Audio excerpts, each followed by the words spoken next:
کرام انتہائی حیرت انگیز اور عجیب و غریب مرحلہ فکر ہے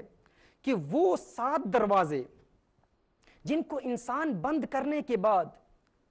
وہ 7 دروازے جن کے ذریعے شیطان انسان کے دل پر حملہ کرتا ہے، انہی 7 دروازوں میں سے 5 دروازے ایسے ہیں جو اللہ عز و جل اس بندے کے لیے نورانیت کے لیے کھول دیتا ہے. یعنی ان 5 دروازوں میں سے اس انسان کی کرامات کا ظہور ہوتا ہے. 5 دروازے، ان 7 دروازوں میں سے 5 دروازے نور کے دروازے بن جاتے ہیں.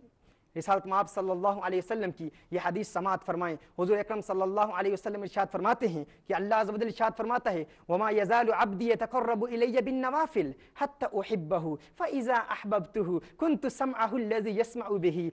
وَبَصَرَهُ الَّذِي يُبْصِرُ بِهِ وَيَدَهُ الَّتِي يَبْطِشُ بِهَا وَرِجْلَهُ الَّتِي يَمْشِي بِهَا.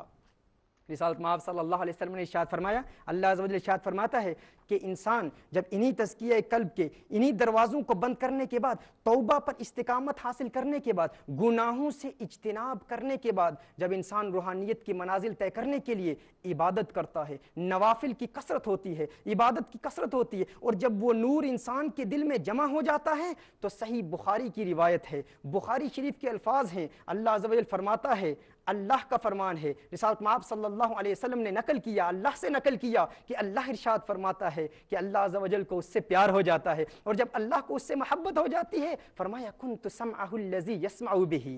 ہے میرے عبد تیرا وہ کان، تیرا وہ دروازہ جس کے ذریعے شیطان تیرے دل پر حملے کرتا تھا، شیطان تیرے دل میں گناہوں کے تیر پھینکتا تھا، جب تو نے کان کے اس دروازے کو بند کر دیا، اب وہ دروازہ ایک دوسری جہت سے کھلا، ایک دوسرے زاویے سے کھلا. اور وہ دروازہ کیسے کھلتا ہے؟ رب فرماتا ہے کنت سمعہ الذی یسمع بہ، میں اس کے کان بن جاتا ہوں جس سے وہ سنتا ہے. کان اس کے ہیں لیکن رب فرما رہا ہے میں رب اس عبد کے کان بن جاتا ہوں جن سے وہ سنتا ہے، میں اس کی آنکھیں بن جاتا ہوں جن سے وہ دیکھتا ہے. فرمایا میں اس کے ہاتھ بن جاتا ہوں جن سے وہ پکڑتا ہے، میں اس کے پاؤں بن جاتا ہوں جن سے وہ چلتا ہے. ناظرین کرام غور کیجئے، یہ اس عبد کو مقام ملتا ہے، پھر وہ اپنی آنکھوں سے نہیں دیکھتا. جامع ترمذی کی روایت آپ کو یاد ہوگی، میرے آقا صلی اللہ علیہ وسلم نے ارشاد فرمایا، میرے آقا صلی اللہ علیہ وسلم کا فرمان عالی شان ہے اتقوا فراست المؤمن فانه ينظر بنور اللہ، مومن کی فراست سے ڈرو کہ یہ اللہ کے نور سے دیکھتا ہے، مومن اللہ کے نور سے دیکھتا ہے. ناظرین کرام اس مومن کو جب یہ مقامات ملتے ہیں، جب یہ روحانی مقامات ملتے ہیں، جب وہ اللہ کے نور سے دیکھتا ہے تو وہ بیٹھا ہوا بغداد میں ہے لیکن پورے عالم کو اس طرح دیکھتا ہے گویا کہ اپنی ہتھیلی کو دیکھ رہا ہے. وہ خراسان کے پہاڑوں میں بیٹھا اللہ کی صدا بلند کرتا ہے، ورد اللہ جاری کرتا ہے، لیکن ہند میں اس کی صدائیں سنائی دیتی ہیں.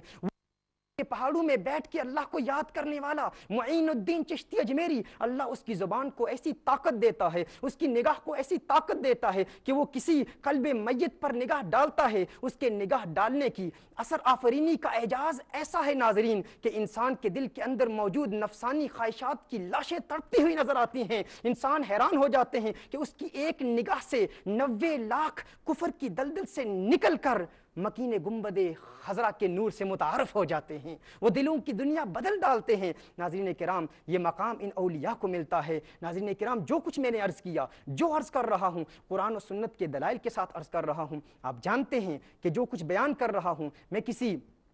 مٹکے میں منہ ڈال کر سرگوشی نہیں کر رہا. ہزاروں لاکھوں کی آنکھیں ٹک ٹکی لگائے اس ٹی وی سکرین کے ذریعے مجھے دیکھ رہی ہیں. ناظرین کرام اگر میرا کلام ہوتا، اگر ثاقب شامی کی بات ہوتی دیوار پر دے مارتے، لیکن محمد عربی صلی اللہ علیہ وسلم کا کلام ہے، اسے قبول فرما لیجئے. رسالت مآب صلی اللہ علیہ وسلم کا یہ فرمان ہے، اسے رد نہیں کیا جا سکتا. اور صحیح بخاری کی روایت ہے، بخاری کی روایت ہے. اور اس کے آخری الفاظ سماعت فرما لیں. رسالت مآب صلی اللہ علیہ وسلم ارشاد فرماتے ہیں کہ اللہ ارشاد فرماتا ہے وما ترددت عن شیء،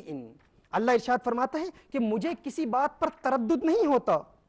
مجھے کسی بات پر تردد نہیں ہوتا، لیکن وہ خلاق کائنات ہے، وہ بادشاہ ہے، وہ چاہے تو گلی کے بھکاری کو بادشاہ بنا دے، اپنے ایک امر کن سے بادشاہ وقت کو گلی کا بھکاری بنا دے۔ فرمایا انا فاعلہ، میں جو کرنا چاہتا ہوں کر لیتا ہوں، کبھی تردد نہیں ہوتا۔ لیکن جب میرے مومن بندے کی موت کا وقت آتا ہے اور وہ موت کو ناپسند کرتا ہے، فرمایا اس وقت مجھے رب کو بھی تردد ہوتا ہے، مجھے اس کی تکلیف ناپسند ہے، فرمایا اس وقت اللہ کو بھی تردد ہوتا ہے۔ ناظرین کرام، اولیاء کاملین کے فضائل و مناقب اور اولیاء کاملین کی عظمتوں اور رفعتوں کے متعلق جو آیات قرآنیہ اور احادیث مصطفیٰ وارد ہوئی ہیں، الحمدللہ اس سے یہ دل کا خزانہ دل اس خزانے سے بھرا ہوا ہے، لیکن وقت کی زنجیروں نے جکڑا ہوا ہے، وقت اجازت نہیں دیتا ناظرین کرام۔ اس لیے میں یہیں اسی بات پر آپ سے اجازت طلب کرتا ہوں، اور انشاءاللہ تعالی ہم کوشش کریں گے کہ چونکہ جس طرح میں نے عرض کیا کہ صفحہ دل پہ نقش ہے شکل و صورت یار کی، عشق کی ساری داستان بند ہے اس کتاب میں،